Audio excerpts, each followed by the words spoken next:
नाजरीन, आप देख रहे हैं शहाब टीवी। मैं आपका दोस्त अब्दुल हमीद साहिल।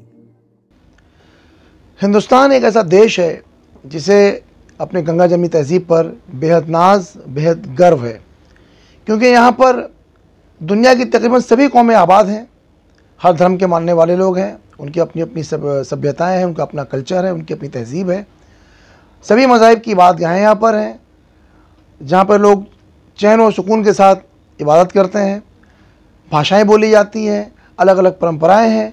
लेकिन हम देख रहे हैं कि 2014 से एक जो ट्रेंड शुरू हुआ है माइनॉरिटीज़ के ख़िलाफ़, जिस तरह से भड़काऊ बातें की जा रही हैं, उनके ख़िलाफ़ जो एक नफ़रत का माहौल पैदा किया जा रहा है, वो बहुत ही चिंता का विषय है। और इसमें यानी आग में तेल डालने का काम गोदी मीडिया ने सबसे ज़्यादा किया है।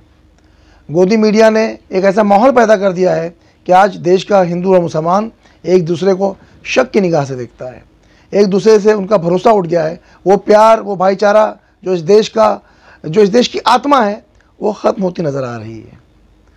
बता दें कि 2014 के बाद से ही मॉब लिंचिंग, नफ़रत का एक माहौल, एक दूसरे से भेदभाव, एक दूसरे से घृणा, ये वो चीज़ें हैं जो देश में अब देखने को मिल रही हैं। ऐसा नहीं कि पहले नहीं था, पहले भी था, लेकिन अब ये चीज़ें ज़्यादा हो गई हैं, बहुत तेज़ी से बढ़ भी रही हैं, फैल भी रही हैं, जिसकी ज़िम्मेदारी कहीं ना कहीं गोदी मीडिया पर आती है। और गोदी मीडिया के पीछे कहीं ना कहीं वो महत्वाकांक्षी लोग हैं जो इन चीज़ों के ज़रिए से सत्ता पर आना चाहते हैं, अपनी महत्वाकांक्षाओं को पूरा करना चाहते हैं।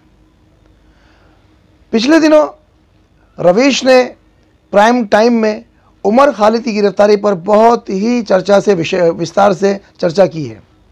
उन्होंने बहुत ही अच्छे ढंग से सारी चीज़ों को सामने रखा है, दूध को दूध और पानी को पानी कर दिया है। बता दें कि एक वीडियो वायरल हो रही है जिसमें एक स्वामी नहायत ही उकसाने वाली बातें कर रहे हैं, बहुत ही विवादास्पद बातें कर रहे हैं, भड़काने वाली बातें कर रहे हैं। बता दें कि परशुराम ट्रस्ट के एक प्रोग्राम में स्वामी नरसिंहानंद ने की बहुत ही विवादित बयान दिया है। उन्होंने कहा कि हर हिंदू को 4 से 5 बच्चे पैदा करना चाहिए ताकि उनकी संख्या बढ़े, आगे आने वाले हालात का वो मुकाबला कर सकें। और इसी के साथ साथ उन्होंने चेताया कि वो उसे हिंदू ही नहीं मानते जिसके पास शस्त्र ना हो। यानी उनके मुताबिक हर हिंदू को शस्त्र रखना चाहिए, क्योंकि हमारे देवी देवता शस्त्र के साथ नजर आते हैं। 4-5 बच्चे होने चाहिए। जिस हिंदू के घर में 5 से कम बच्चे होंगे, अब जो नौजवान है मैं उन्हें बताना चाहता हूं, जिसके घर में 5 से कम बच्चे होंगे अपनी आंखों के सामने अपने वंश का नाश देखकर मरेगा। दिन इतने बुरे आने वाले हैं। तो मेरा हिंदुओं से केवल इतना निवेदन है कि हिंदू ज्यादा से ज्यादा बच्चे पैदा करें और किसी भी तरह से हिंदू शस्त्र रखें, क्योंकि हमारे सारी देवी देवताओं के हाथ में शस्त्र है। तो जिसके हाथ में शस्त्र नहीं है मैं उसे हिंदू नहीं मानता। सारे हिंदुओं को अब तैयारी करनी पड़ेगी। खुली खुली चेतावनी दे रहे हैं, खुली खुली बातें कर रहे हैं, लेकिन उन पर किसी भी तरह का कोई लगाम अभी तक नहीं लगाया गया है। उन्हें किसी धारा के तहत गिरफ्तार नहीं किया गया है।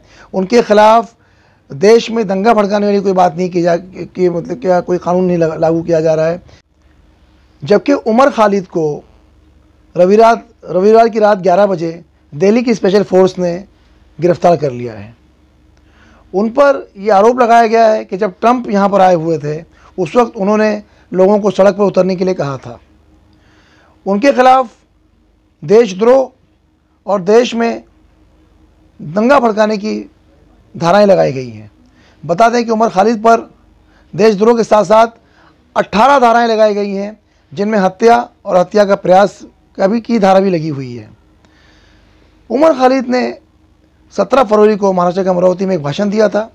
उनका ये कहना है कि उनके आखिरी जो 40 सेकंड की जो तकरीर है, जो भाषण है, उसे काट दिया गया है और ऐसी चीज़ों को पेश किया गया जिसके तहत वो अपराधी दिखाई दे रहे हैं, अपराधी नज़र आ रहे हैं। अगर उनकी पूरे भाषण को देखा जाए तो उन्होंने ऐसी कोई बात नहीं की। हम हिंसा का जवाब हिंसा से नहीं देंगे, हम नफरत का जवाब नफरत से नहीं देंगे। अगर वो नफरत फैलाएंगे तो हम उसका जवाब प्यार से देंगे। अगर वो डंडा चलाएंगे तो हम तिरंगा उठाकर लहराएंगे, अगर वो गोली चलाएंगे तो हम संविधान भवन में अपने हाथ को बुलंद करेंगे, अगर वो जेल में डालेंगे तो सारे यहां से अच्छा हिंदुस्तान हमारा, गाते गाते हंसते हंसते जेल चले जाएंगे, लेकिन इस देश को आपको बर्बाद करने लगेंगे। लेकिन दूसरी तरफ हम देखते हैं कि अनुराग ठाकुर, प्रवेश वर्मा और इस तरह के और कपिल मिश्रा जैसे लोग दिल्ली में खुलेआम घूमते रहे, लोगों को भड़काते रहे। तो एक तरफ ये नारा लगता रहा कि देश के गद्दारों को गोली मारो, सालों को गद्दारों को गोली मारो, सालों को देश के गद्दारों को। पीछे तक आवाज आनी चाहिए, गिरिराज जी को सुनाई दे। देश के गद्दारों को, देश के गद्दारों को, देश के गद्दारों को। वहीं दूसरी तरफ आपसे बीजेपी में शामिल हुए उन्होंने ये दावा किया और ये खुली चेतावनी थी सड़क पर आकर कि जब तक ट्रंप यहाँ पर हैं हम खामोश रहेंगे, लेकिन ट्रंप के जाने के बाद अगर इन लोगों को नहीं हटाया गया, इन लोगों से मुराद जो वहाँ शाहीन बाग था, जो एनआरसी के खिलाफ जो आंदोलन का केंद्र था, अगर उसे हटाया नहीं गया तो फिर हमें कोई रोक नहीं सकता। जाफराबाद और चांदबाग खाली करवा दीजिए, ऐसी आपसे विनती कर रहे हैं। उसके बाद हमें रोड पे आना पड़ेगा, ठीक है। ट्रंप के जाने तक तो हम शांति से जा रहे हैं, लेकिन उसके बाद हम आपकी भी नहीं सुनेंगे अगर रास्ते खाली नहीं हुए तो। ये खुली चेतावनी थी, लेकिन उसके बावजूद भी उनके खिलाफ कोई कार्रवाई नहीं की जा रही है। आज तक वो आज़ाद घूम रहे हैं और आज स्वामी जी का बयान आ गया है जिसमें वो हिंदू भाइयों को हथियार रखने की बात कर रहे हैं, 4 से 5 ज़्यादा बच्चे पैदा करने की बात कर रहे हैं, बल्कि ये कह रहे हैं कि जिनके पास शस्त्र या हथियार नहीं है वो उन्हें हिंदू ही नहीं मानते। ये कैसा वातावरण पैदा किया जा रहा है, कैसा माहौल बनाया जा रहा है। आम नागरिक सिर्फ ये चाहता है कि देश में शांति बनी रहे, उनको रोज़गार मिले, वो अपने बाल बच्चों का पेट पाल सकें, उन्हें शिक्षा दे सकें, बीमार पड़े तो उनका इलाज करा सकें, प्रॉपर्टी टैक्स, घर का किराया, लाइट बिल, पानी का बिल कहाँ से भरें, उन्हें इसकी चिंता खाई जा रही है। और दूसरी तरफ इस तरह के नेता हैं जो ऐसी बातें कर रहे हैं। हम मोदी जी से और जितने भी भाजपा शासित जो स्टेट्स हैं, रियासतें हैं, उनसे भी अपील करेंगे, उनके मुख्यमंत्रियों से अपील करेंगे कि आप देश की परवाह कीजिए, ये देश तोड़ने का जो काम किया जा रहा है इनके खिलाफ कार्रवाई कीजिए। अगर वाकई उमर खालिद अपराधी हैं, उनके खिलाफ अपराध साबित हो जाता है तो उनके खिलाफ कड़ी से कड़ी कार्रवाई होनी चाहिए, ताकि लोगों में एक तरह का पैगाम जाए, मैसेज जाए, हम उसका स्वागत करेंगे। लेकिन इसी के साथ साथ प्रवेश वर्मा, अनुराग ठाकुर और आपसे बीजेपी में शामिल हुए कपिल शर्मा, इन्होंने जो जहरीली बातें की हैं, जो जहर बोने का काम किया है, दंगा भड़काने का काम किया है और दंगाइयों की अगुवाई की है, उनके खिलाफ भी कड़ी कार्रवाई होनी चाहिए। ये हमारी मांग है, ये आम नागरिक की मांग है, आम भारतीय की मांग है।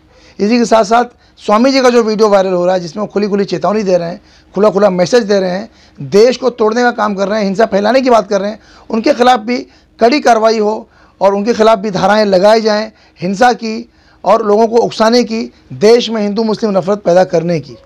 यही आम भारतीय और आम नागरिक की मांग रहेगी। अगर ऐसा होता है तो हम उसका स्वागत करने के लिए तैयार हैं।